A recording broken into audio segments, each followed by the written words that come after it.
It was the biggest combined land and sea operation of all time, and amazingly, it had been kept secret from the Germans. Hundreds of thousands of troops massed along the south coast of England in June 1944, waiting for the signal to sail across to the beaches of Normandy and start the push across the continent to liberate Europe. It was Operation Overlord, D-Day. 6,000 ships, 13,000 vehicles, 100,000 men in the first 3 days landed on the beaches. Throughout the previous night, RAF bombers pounded German batteries along the French coast, and at dawn, 1,300 US bombers took over the task.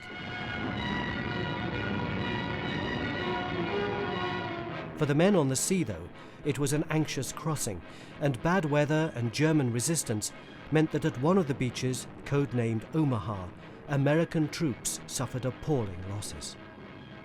Young Manxman Arthur Corkill, just 18 and a signalman on one of the landing craft, remembers the scene of devastation. Omaha Beach was awful. It was awful. We could see all the bodies and the burning tanks or landing craft coming off minus doors and bridges and big holes in them, and obviously having a rough time. Bodies floating in the water. As the landing craft were approaching the beaches, Allied battleships and destroyers pounded the German defences.